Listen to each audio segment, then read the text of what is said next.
नमस्कार दर्शकों, आपका हार्दिक स्वागत है हमारे YouTube चैनल क्रोसेंट एस्ट्रो में। तो आज हम बात करेंगे जो कि सबकी बहुत ही बड़ी समस्या है, धन की समस्या। तो आप जैसे किसी कर्ज में फंसे हुए हैं बट उसको नहीं चुका पा रहे, तो क्या होता है कि पूरा परिवार ही कर्ज के कारण परेशानियों में रहने लग जाता है। तो आज इसी विषय पर बात करने के लिए हमारे साथ बैठे हैं पंडित सनी कुमार जी। नमस्कार पंडित जी। नमस्कार। आपका स्वागत है हमारे YouTube चैनल क्रोसेंट एस्ट्रो में। तो पंडित जी, आज हम बात करेंगे कि अगर कोई व्यक्ति कर्जे में फंस चुका है तो उसको उससे मुक्त होने के लिए क्या करना चाहिए। तो सबसे पहले आप मुझे ये बताइए कि कौन सा ग्रह किसी का खराब होता है जिसके कारण कि वो कर्ज से मुक्त नहीं हो पाता। जब भी आर्थिक समस्या का सामना करना पड़ता है जिसके कारण पैसे की दिक्कत हो जाती है जी जी। और इसका जन्मपत्री में देखा जाए तो मंगल और राहु दो ऐसे ग्रह हैं जिसके कारण ऋण अर्थात जो कर्ज होता है उसकी बाधा आ जाती है या समय सिर जो कर्ज होता है उसको नहीं उतार पाता। जी। और देखा जाए तो जन्म कुंडली में जब भी मंगल और राहु पाप ग्रहों से युक्त हो या अशुभ भावों में बैठे हो या दृष्ट हो तो जिसके कारण ना चाहते हुए भी जातक को पैसे का या लोन या ऋण लेना पड़ जाता है, जिसके कारण उसको इन समस्याओं का सामना करना पड़ता है। केवल राहु और मंगल ग्रह ऐसे ग्रह हैं जिसके कारण ये समस्या उत्पन्न होती है। तो पंडित जी, अगर ये ग्रह जैसे आपने बताया कि मंगल ग्रह, शनि ग्रह, इन ग्रहों के कारण हमारे कर्ज जो है वो हमारे सर से नहीं उतर पाते जल्दी, तो इन खराब ग्रहों को ठीक करने के लिए हमारे दर्शक क्या उपाय करें कि हमारे ग्रह का जो बुरा प्रभाव हम पे पड़ रहा है जिस कारण हमारा कर्ज नहीं मुक्त हो रहा, तो क्या करें, क्या उपाय करें इसके लिए। देखिए जी, पहले तो उपाय ये हो सकता है कि जब भी मंगलवार हो जिसको लगता है कि हमारा ऋण नहीं उतर पा रहा तो उनको ये कोशिश करनी चाहिए कि जब भी मंगलवार हो तो मंगलवार के दिन हनुमान जी के मंदिर में जाकर जो आँख का पत्ता होता है उस पर राम नाम लिखकर और आँख के पत्तों की माला को लेकर हनुमान जी को चढ़ा देनी चाहिए और ऋण मुक्ति के लिए प्रार्थना करनी चाहिए। दूसरा उपाय यह हो सकता है कि जब भी शनिवार हो, शनिवार के समय सुबह सूर्य उदय होने से पहले पीपल वृक्ष, ऐसा वृक्ष जिसकी जटाएं निकली होती हो, ऐसे वृक्ष के पास जाकर क्या करें, सरसों के तेल का दिया अवश्य जलाएं और मीठा जल अर्थात शक्कर वाला जल उस पीपल की जड़ में डालने से, परिक्रमा करने से, प्रार्थना करने से निवेदन करें कि हे प्रभु, जो मेरे पर ये ऋण चढ़ा हुआ है इसका जल्दी जल्दी कोई उपाय हो जाए, इसकी समस्या हल हो जाए। ऐसी प्रार्थना करके निवेदन करने के बाद क्या होता है कि जातक अगर कोई कर्जा चढ़ा भी होता है उसके निकलने का कोई रास्ता नहीं मिलता, अगर ये उपाय कर ले तो जो भी कर्जा जातक को चढ़ा हुआ है वो किसी न किसी तरीके से उसकी समस्या हल होने लग जाती है। ऐसे अवसर मिलने लग जाते हैं, ऐसे आय के स्रोत बनने लग जाते हैं जिसके कारण जो पैसा जो चढ़ा हुआ था, जिसका कहते हैं कि जो कर्जा होता है दिन दुगनी रात चुगनी ये बढ़ता ही रहता है। तो इससे बचने का यही उपाय हो सकता है कि मंगलवार को हनुमान जी को मंदिर में प्रसाद बांटकर आँख के पत्तों की माला चढ़ाना, शनिवार को सायंकाल को हो सके तो पीपल वृक्ष के नीचे जड़ में तेल के सरसों का दीपक जलाना, मीठा जल शक्कर वाला चढ़ाने से आर्थिक समस्याओं में निजात प्राप्त होता है।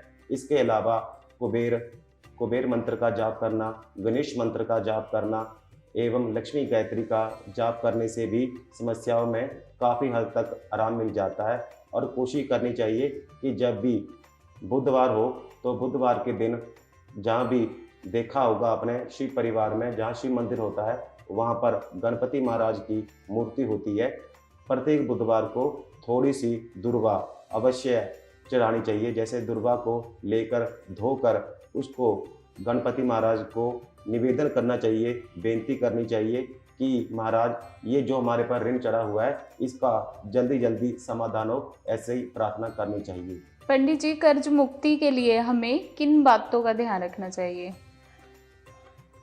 कर्ज मुक्ति के लिए सबसे पहले हमें इन बातों का ध्यान रखना चाहिए, जैसे कि जब भी ऐसी समस्या आ जाए कि ऋण के कारण मासिक तनाव बढ़ रहा है, जी। तो कोशिश करनी चाहिए कि कनकधारा स्तोत्र, जो शंकराचार्य जी ने खुद रचित है, उनके द्वारा रचित है जो कनकधारा स्तोत्र, उसका पाठ करना चाहिए। सायंकाल और प्रातः काल इसका पाठ करना चाहिए।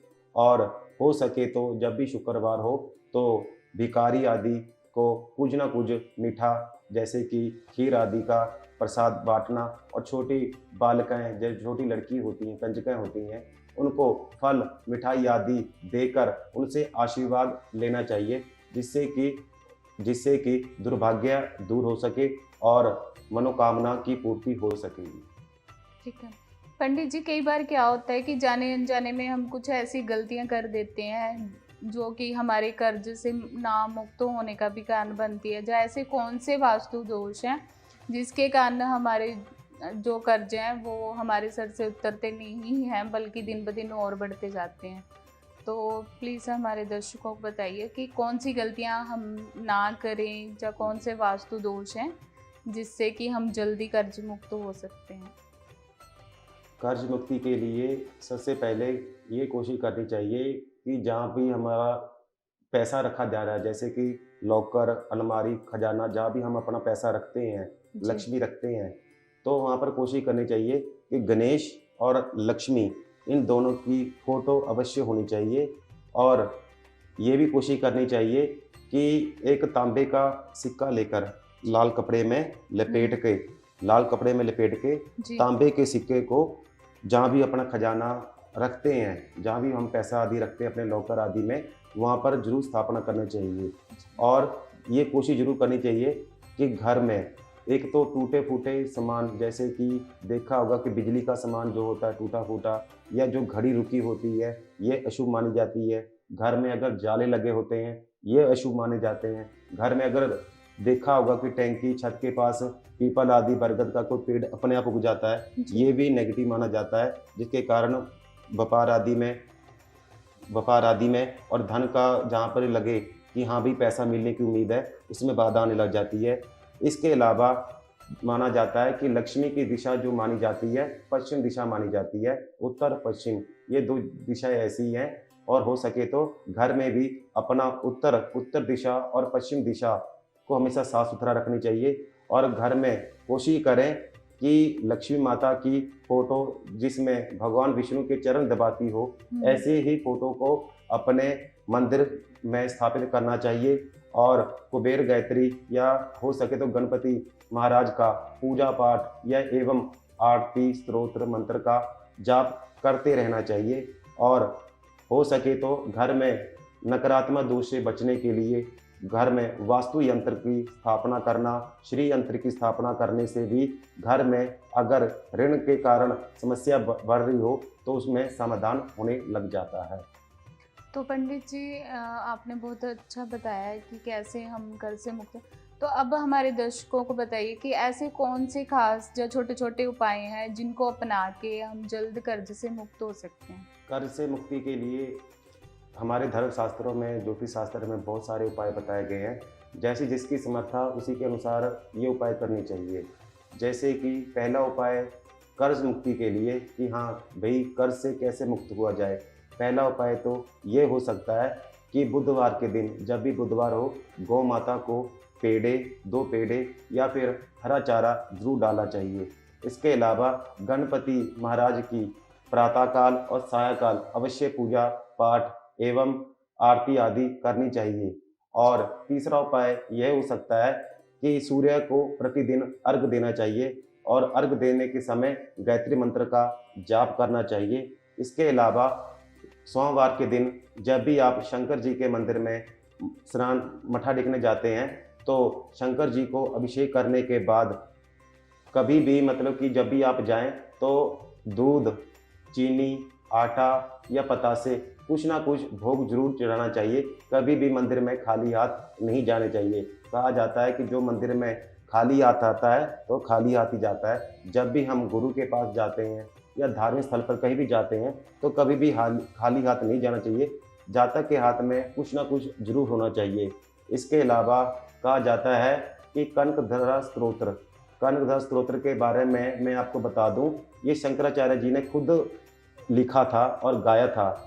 इसके प्रभाव से उन्होंने सोने की वर्षा की थी। ये हमारे शास्त्रों में इसका वर्णन मिलता है कि जब शंकराचार्य जी ने इसका स्तोत्र का पाठ किया तो जी, सोने जी। की वर्षा होने लगी।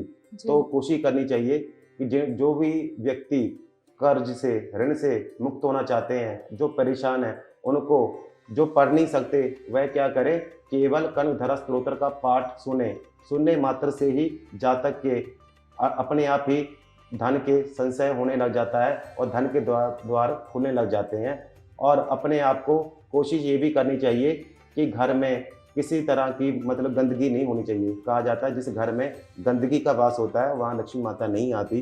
जितनी साफ सफाई होगी उतना अच्छा माना जाता है। जी। और ये भी विशेष ध्यान रखना चाहिए कि अगर घर में कोई मेहमान आता है, कोई अतिथि आता है, तो उसको कभी भी अप्रसन्न नहीं करना, कभी उसको जी, दुखी नहीं करना।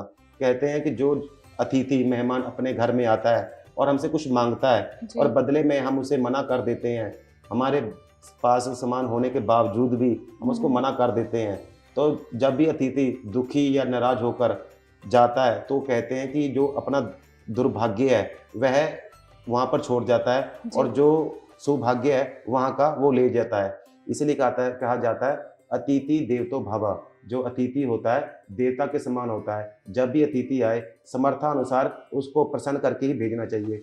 जिस घर से अतिथि, ब्राह्मण और गुरु निरादर होकर, दुखी होकर जाते हैं, उस घर में लक्ष्मी का अभाव होने लग जाता है।